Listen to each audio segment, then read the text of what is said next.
നന്ദിനി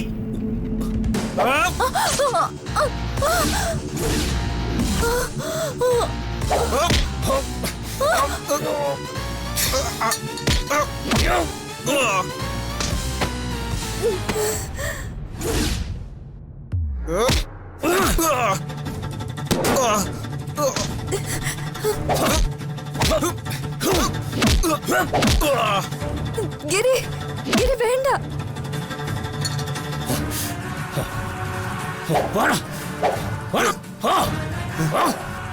ഗിരി ഗിരി ഗിരി വേണ്ട. നന്ദിനി അയ്യോ വാ ഹോസ്പിറ്റലിൽ പോവാ. വേണ്ട. വാ.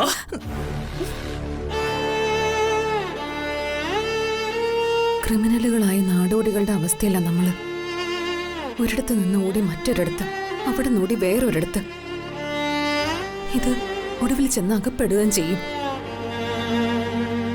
ഒരാവശ്യമില്ലാതെ നീ എടുത്ത് കഴുത്തി ചുറ്റിയ പാമ്പ ആ സ്വാമിനാഥൻ. അയാളെ കണ്ട ആ നിമിഷം മുതൽ വേണ്ട വേണ്ട എന്ന് ഞാൻ നിനക്ക് വാർണിംഗ് തന്നതാ. നീ കേട്ടില്ല. പല കാര്യങ്ങളിലും നമ്മള് ബുദ്ധിമോശമാ കാണിച്ചത്. നേരായ മാർഗത്തിലൂടെ അല്ലാതെ നമ്മൾ ജീവിക്കാൻ ശ്രമിച്ച ആർക്കും ഈ അനുഭവം തന്നെയായിരിക്കും. ഇനി എങ്ങനെ നമ്മൾ രക്ഷപ്പെടും? ആ കാര്യം ആദ്യം ആലോചിക്കേണ്ടത്.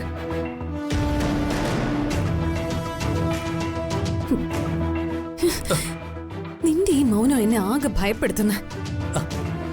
എന്നെ ഭയപ്പെടുത്തുന്നത് നിന്റെ ഈ നെഗറ്റീവ് ചിന്താഗതികളാണ്. എന്റെ മൈഥിലി, നീ ഇങ്ങനെ നെഗറ്റീവായിട്ട് ചിന്തിച്ചോണ്ടിരുന്നാൽ അങ്ങനെ നടക്കൂ. എല്ലാം പോസിറ്റീവായിട്ട് അങ്ങ് ചിന്തിക്കണം. മക്കളെ, രഹസ്യം വല്ലതാണോ? എനിക്കങ്ങോട്ട് വരാമോ?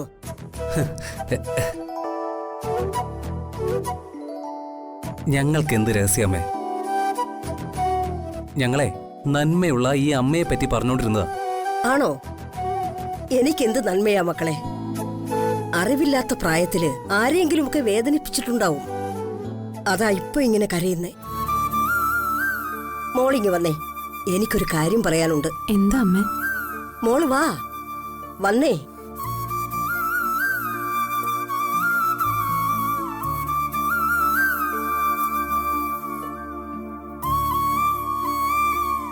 വാ മോളെ.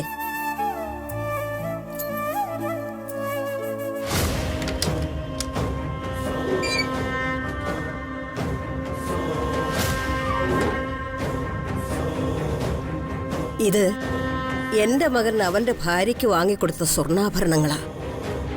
എന്തായാലും പോയപ്പോ അവക്കിത് മോട്ടിച്ചോണ്ട് പോകാൻ പറ്റിയില്ല.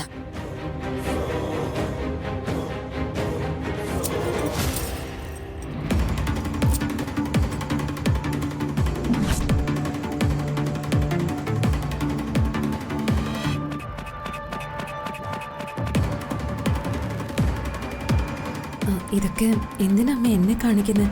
മോളെ, എനിക്ക് അറിവ് കുറവാ. 10ാം ക്ലാസ് പോലും പാസ്സായിട്ടില്ല. പിന്നെ ഈ ബാങ്ക് ഇടപാടുകളെ കുറിച്ചൊന്നും എനിക്കറിയില്ല. മോള് ഇത് ബാങ്ക് ലോക്കറിലൊന്ന് വച്ചു തരണം. അതിനെന്താ വേണ്ടത്?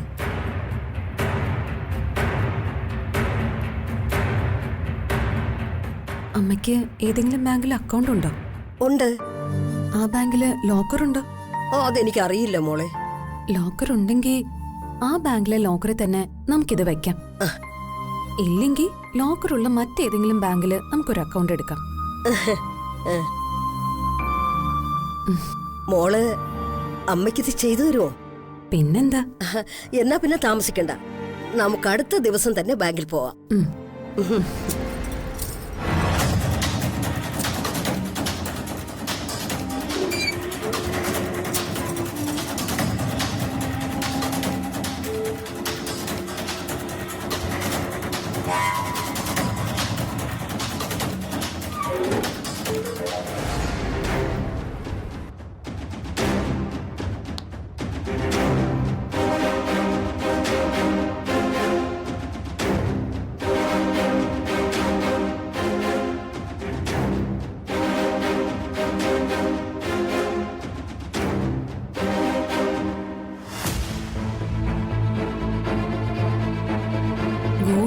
കൊണ്ടുവന്ന് ലോക്കറിൽ വെക്കണം. അതിനാ അമ്മ എന്നെ വിളിച്ച്. അമ്മയ്ക്ക് അതൊന്നും അറിയില്ല.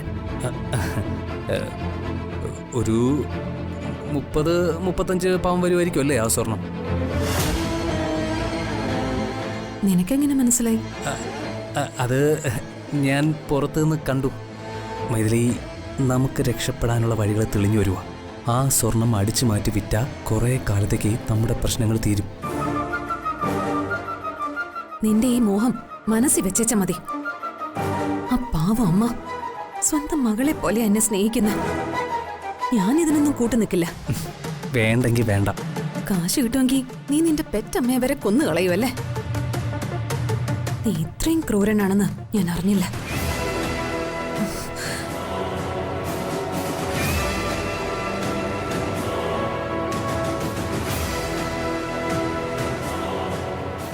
ദൈവമായിട്ട് കൊണ്ടുവരുന്ന ഓരോ വഴികളാണ്. അത് ഉപയോഗിച്ചില്ലെങ്കിൽ പിന്നെ നമ്മൾ തന്നെ കരയേണ്ടി വരും.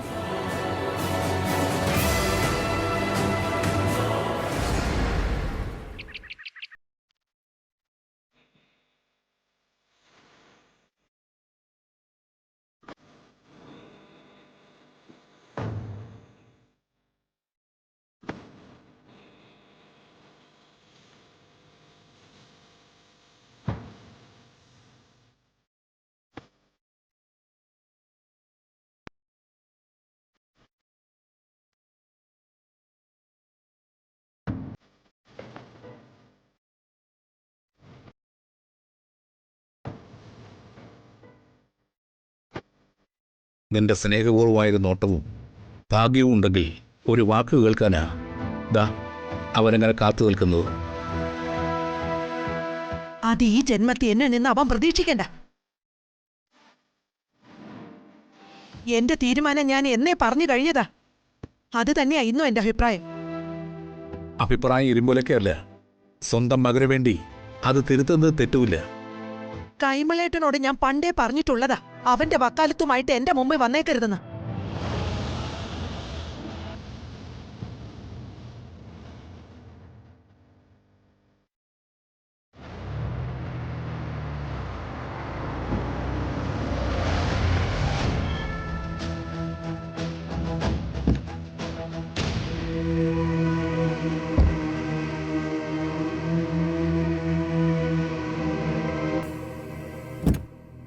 നന്ദിനി ഇറങ്ങ പതുക്കെ.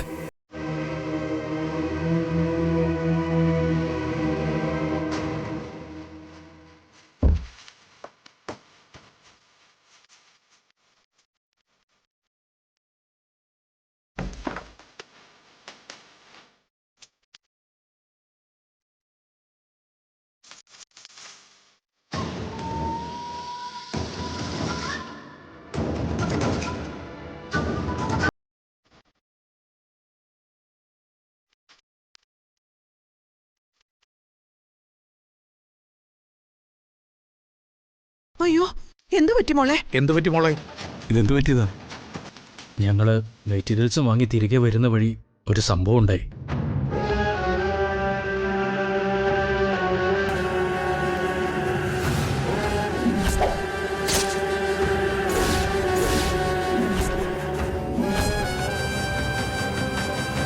ദേവി, ഇതൊക്കെ സൂക്ഷിക്കണ്ടേ? ഗിരി കൂടെ ഉണ്ടായിരുന്നോണ്ടാ ഒന്നും പറ്റാതിരുന്നെ. എന്നെ കൊല്ലാനായിരുന്നു അവരുടെ പ്ലാൻ. ഗിരി കയറിയത് തടഞ്ഞു. ശത്രുക്കൾ ചുറ്റുമുള്ള കാര്യം ഞാൻ പല പ്രാവശ്യം പറഞ്ഞിട്ടുണ്ട്. ഇദ്ദേഹത്തെ മനസ്സിലായില്ലല്ലോ. ഇദ്ദേഹം ഈ ഔട്ടേഴ്സ് താമസിക്കുന്ന ആളാ. ആ, ഞങ്ങളുടെ മൂത്ത മകനായ ഗിരീഷേ, പേര് ജയറാം. ആ, നമസ്കാരം. ഇദ്ദേഹത്തിനെ വേറെ ചില പദവികളൊക്കെ ഉണ്ട്. നന്ദിനിയുടെ ഭർത്താവ് ഉദ്യോഗം കുറെ നാൾ നോക്കിയതാ. ഇടയ്ക്ക് വെച്ച് VRS എടുത്ത് സർവീസിൽ നിന്ന് പിരിഞ്ഞു. രാജലക്ഷ്മി, ബാക്കിയൂടെ പറയട്ടെ. കുറെ നല്ല പദവികൾ കൂടി ഇദ്ദേഹത്തിന്റെ പേരിലുണ്ട്. മുന്തിയ പദവികളാ. പിന്നെ കോടതി കൊടുത്ത ഒരു അവാർഡും ഉണ്ട്. രാജലക്ഷ്മി, വ്യക്തിത്വവും വിദ്യാഭ്യാസവും സംസ്കാരമുള്ള ഒരു ചെറുപ്പക്കാരനാണവൻ. അവന് അവന്റേതായ സ്വാതന്ത്ര്യമുണ്ട് ജീവിക്കാൻ. സ്വാതന്ത്ര്യം ആരുടെ ഔദാര്യമല്ല, അവകാശമാണ്. മനസ്സിന് മതി വരുവോളം അമ്മ പരിഹസിക്കട്ടെ അച്ഛാ. ഏതായാലും ഞാൻ കിടന്ന ഗർഭപാത്രത്തിന് തറവാടൊക്കെ കൊടുക്കുകയും താരാട്ട് പാടി ഉറക്കിയതിന് ടിപ്പ് കൊടുക്കുകയും ചെയ്യുന്ന ഒരു മകനൊന്നും അല്ല ഞാൻ.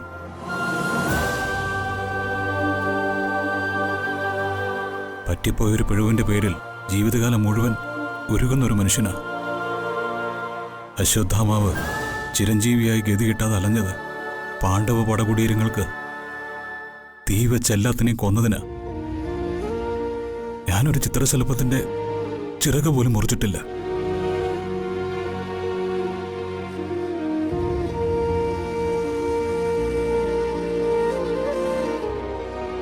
ഏതായാലും ഇത്രയൊക്കെയല്ലേ പറ്റുള്ളൂ. കണ്ണിൽ കൊള്ളേണ്ടത് പുരികത്തി കൊണ്ടു. സാരമില്ല. അതിരിക്കട്ടെ, നിങ്ങൾ പോയ കാര്യം എന്തായി? മെറ്റീരിയൽസ് ഒക്കെ വാങ്ങിച്ചോ? മെറ്റീരിയൽസ് ഒക്കെ വാങ്ങിച്ചു. കാരണത്തുണ്ട്, വരൂ കാണാം. അതൊക്കെ പിന്നെ കാണാം. മോളുടെ കയ്യിലെന്താ ഇരിക്കുന്നേ? ഇത് തേൻമിഠായി. തേൻമിഠായോ?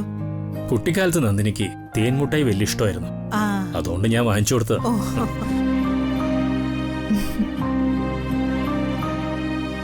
ഇവനുള്ള ശിക്ഷ ഇങ്ങനെയൊക്കെയല്ലേ കൊടുക്കാൻ പറ്റൂ. ഒരു തേൻമുട്ടായി എനിക്കെന്താ?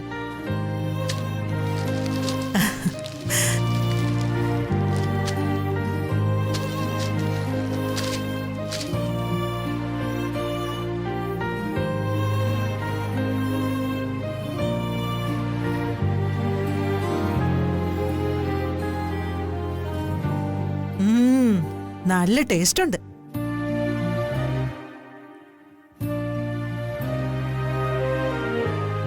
ദാ ചേട്ടാ. എനിക്ക് വേണ്ട. ആ, നല്ലതൊന്നും നായ്ക്ക് ചേരില്ലല്ലോ.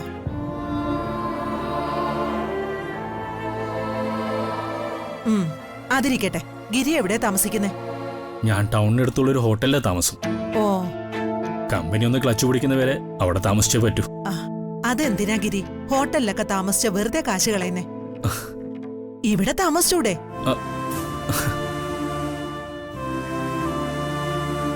ഇവിടെ താമസിക്കാനേ എല്ലാവിധ സൗകര്യങ്ങളും ഉണ്ട്.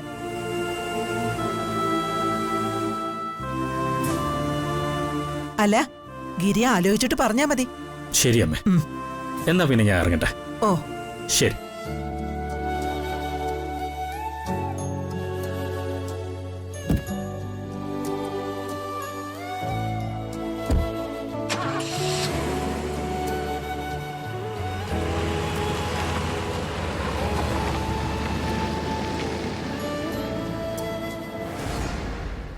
നീ എന്തിനാ ഗിരിയോട് അങ്ങനൊക്കെ പറഞ്ഞത്? അത് ജയറാമന് വിഷമമാവൂലേ? അവനെ വിഷമിപ്പിക്കാൻ വേണ്ടി തന്നെയാ ഞാൻ അങ്ങനെ പറഞ്ഞത്. അവൻ നന്ദിനി അനുഭവിച്ച വേദന അറിയണം. എങ്കിലേ അവൻ നഷ്ടപ്പെടുത്തിയത് എത്ര വലുതാണെന്ന് അവന് മനസ്സിലാവും.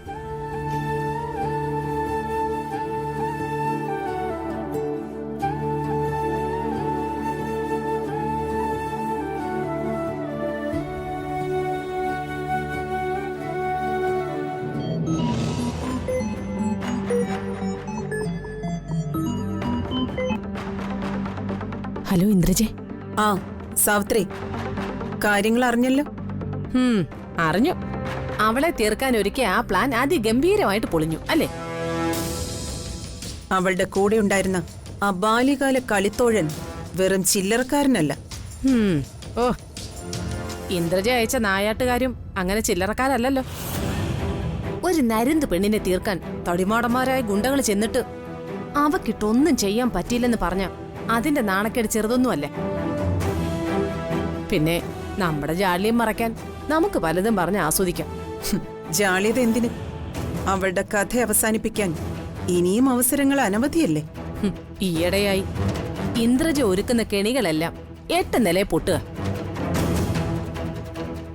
എന്നാലും ആ ദുബായിൽ നിന്ന് വന്ന വീറ് ഇപ്പൊ ഇല്ല. എന്താ സാവിത്രി, പരിഹസിക്കുകയാണോ? അയ്യോ, തെറ്റിദ്ധരിക്കല്ലേ.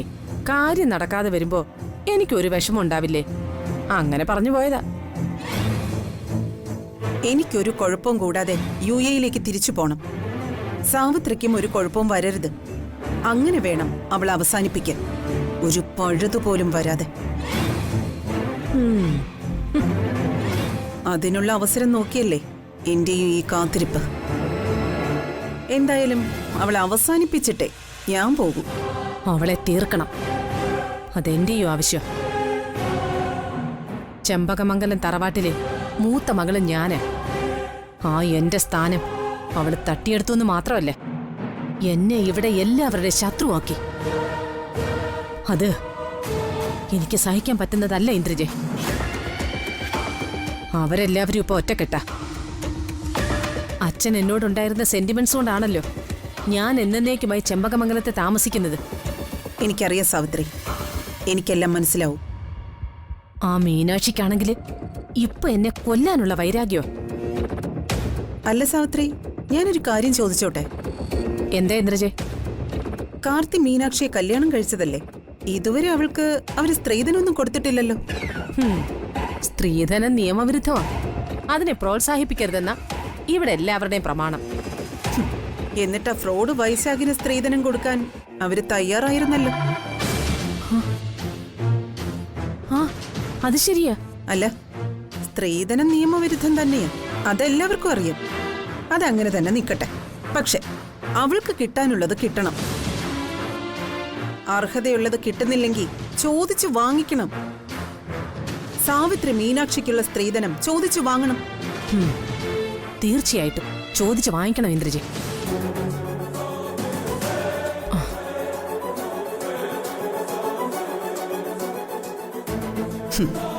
സ്ത്രീധനം വാങ്ങിച്ചു എന്ന ഒറ്റ കാരണം മതി ആ കാർത്തിയുടെ ജോലി തെറിപ്പിക്കാൻ.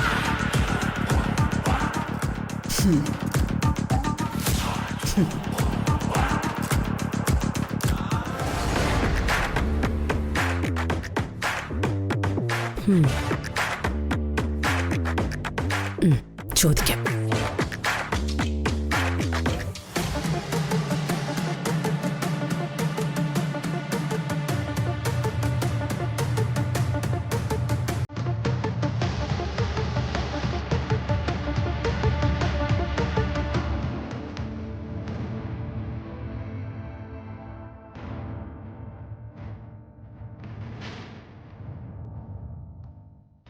അമ്മേ,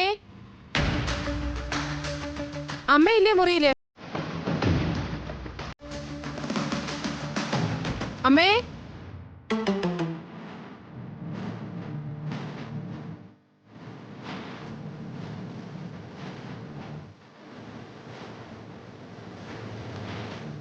എന്താ സാവിത്രി? ഞാനേ എന്റെ അമ്മയെ വിളിച്ചതല്ല, നിന്നെയല്ല.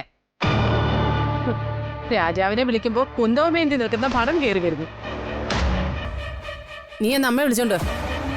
മീനാക്ഷിയുടെ ഒരു കാര്യം സംസാരിക്കാനേ, വേഗം വരാൻ പറ. അല്ല, മീനാക്ഷിയുടെ കാര്യം സംസാരിക്കാനാണെങ്കിൽ അത് എന്നോട് സംസാരിച്ചാ പോരെ? അതിന് നീ ആരാ മീനാക്ഷിയുടെ? ദത്തെടുത്തെന്ന് വെച്ച് അവളുടെ മേൽ അധികാരമൊന്നും ഇല്ലല്ലോ. അധികാരമൊക്കെ ഉണ്ട്. ദത്തെടുത്തതൊക്കെ അവിടെ നിൽക്കട്ടെ, എനിക്ക് അവൾ എന്റെ മകള് തന്നെയാ. ഏത് വകുപ്പില്? അത് ഹൃദയ സംബന്ധമായ വകുപ്പിൽപ്പെട്ടതാ. ആ വകുപ്പൊന്നും നിനക്ക് മനസ്സിലാവില്ല സാവിത്രി. ഓ, അവളോട് യാതൊരു ബന്ധവുമില്ലാത്ത നീ എന്തിനാ അവളുടെ പേരിൽ കിടന്ന് ചലിക്കുന്നത്? പഴക്കും പ്രശ്നമൊക്കെ ആണെങ്കിലും മീനാക്ഷിയെ എന്റെ ആങ്ങളുടെ മകളാ. അതിലുപരി എന്റെ മകൻ കെട്ടിയെടുത്ത പെണ്ണും. അവളെ നിലയ്ക്ക് നിർത്താൻ അധികാരമുള്ള അവളുടെ അമ്മായിയമ്മയാ ഞാൻ.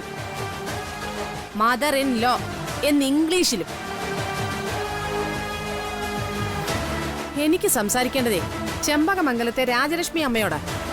അതുകൊണ്ട് സീനിയർ സെർവന്റ് എന്ന് ശ്രീമതി രാജലക്ഷ്മി അമ്മയോട് വരാൻ പറ. ചെല്ല്.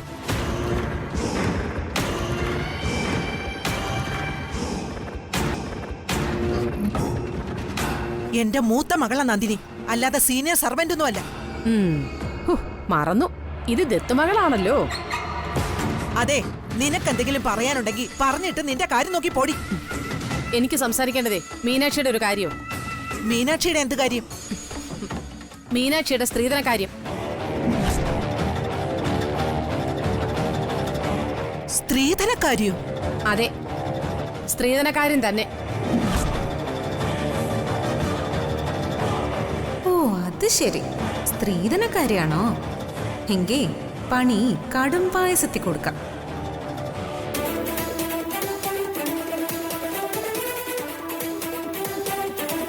മീനാക്ഷിയെ കെട്ടിയതിന് എന്റെ മകന് സ്ത്രീധനം തന്നേ പറ്റൂ.